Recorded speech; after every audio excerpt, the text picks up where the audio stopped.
Welcome to Writers Anonymous YouTube channel. Writers Anonymous presents Even Stranger Stories. Episode 10. Deal of the Week. William Patterson J.P. stared down at his sweaty hands but didn't see nor feel them. He was too engrossed in his thoughts. Where did it all go wrong? He wondered. Why was I so foolish? He barely glanced at the latest note. More demands for more money. Damn, those blasted McCarthy sisters. How dare they impose their crazy orders on me? Where am I supposed to find £25,000? He despaired, but he would find the money. Somehow. He had to. If he didn't, he knew they would send the video footage to the papers. Then he would lose everything. His wife. His kids. His job. It didn't bear thinking about. Why was I so foolish? He wondered again. He knew they had seen him and had all the damning photos to prove it.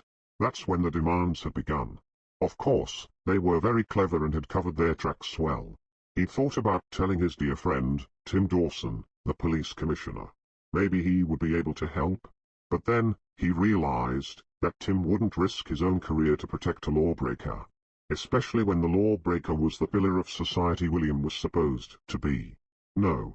There was no way out. He would just have to continue to pay those nasty bitches. Maybe something would turn up soon, he hoped. Mark Wallace stared up at the magnificent house that loomed before him. He wasn't sure what had brought him to the house. Instinct, he supposed. Without dwelling on the task in hand, he rang the brass doorbell. William heard the doorbell and hesitated, not sure whether or not to open the door. Best carry on as normal, he mused, then stared at the unkempt man who'd thrust a tatty card into his hand. William didn't need to speak. The words written on the card said it all. Odd job, man, anything considered. This week only, 2 for 1 on all jobs. With a wide grin, William opened his door further. Please come inside. You may be just who I'm looking for. In certain circumstances we may seek help, for good or bad. But in others help is always at hand. Muggers meet.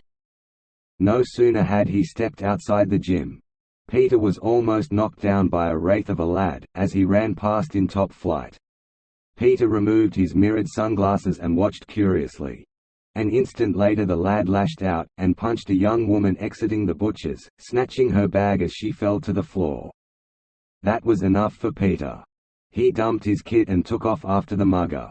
Stopping for a second, he ducked below the shop's awning and helped the young woman up. "You okay?" he asked. The woman could only nod. Peter looked along the sidewalk and saw the boy dart down an alleyway. He knew anyone in the lad's obvious condition wouldn't be able to keep running for long. Peter accelerated down the sidewalk, quickly arriving at the head of the passage. Shadows grew longer as the summer sun dipped below the city skyline. In the alleyway the darkness seemed to coalesce. Peter entered. With each step the noise of the hustle and bustle of the main street withdrew, like a crowd that had turned its back on an unwitting victim of street crime, not wanting to be involved. Halfway down, a large dumpster blocked the alleyway. Peter grabbed its handle. Although almost full with demolition rubble from a refit, it glided out of the way, its weight no obstacle to him. When it stopped rolling, Peter heard a fluidy snuffling sound, and the sweat he'd worked up chilled his body. Though obviously animal, he didn't recognize the sound.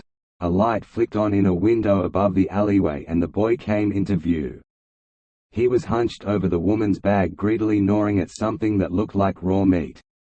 "Oi! You!" Peter yelled as he pointed at the boy. The boy looked up, and from the shadows of his hoodie, where his eyes should have been, 2 dim red orbs glowed and pulsated. After one more bite the boy leapt up, grasped the wall of the nearby building and scurried up. Seconds later it was over the roof and gone. Peter's jaw dropped. Throughout life we will always find the mysterious, some people more than others. But there are those of us who are well aware of the mysterious. The Unbidden Bells. My grandmother used to say a lot of odd things. She believed, among other things, that planes were held aloft by invisible wires, and that spiders were hollow and not really alive at all. She also said that bells were made to summon. She also claimed there were many other places behind the curtain of the world, and not all of them were nice. In each of these places there were bells, and that they all possessed the will and the wand to chime. At times they did so unbidden, and their voices traveled beyond reason. Every Christmas we would watch Jimmy Stewart hee-hawing his way through It's a Wonderful Life. Clarence the Angel was her favorite. It was the only film she'd ever watch. Them's just ghosts in films, she'd say, just flickety ghosts of murk and silver. At the end, when the bell rings on George Bailey's Christmas tree and Clarence gets his wings, she would screw her face up and remind us that bells were made to summon, not to give out rewards. After she passed over, there was many a football collected from her garden. Suffice to say that most of her neighbors kept their distance, and their children did so out of misplaced fear. What few friends she had were abandoned long ago. Her estate was dissolved, and beyond the odd scrap of furniture there was no inheritance to speak of. Not that I cared, I just wanted my Gran back. Instead I got her mangy, asthmatic cat, Mr. Fish. But she did depart with one strange request, that at the time of her funeral, the bell clappers be removed from the belfry of her local church. Despite this, on the day of the service, I could hear the church bells ringing from the center of town. They stopped upon my arrival at the church. Outside about 60 people had gathered, none of whom I recognized. They gave the impression of being people, though some more than others. Some were just half there, others just the suggestion of a person, more metaphor than human. They stood wide-eyed and solemn, each one awkward, out of place in the sanctity of the churchyard. As the coffin bearers carried Gran in, the mourners became more pensive. They looked to be holding their breath, as if the threshold of that holy place might reject her. Inside I asked the vicar why he had not complied with my request to remove, or at least disable, the clappers. I tried to call you, he said, wringing his hands. The bells were destroyed by fire in the 1700s, this church doesn't have any.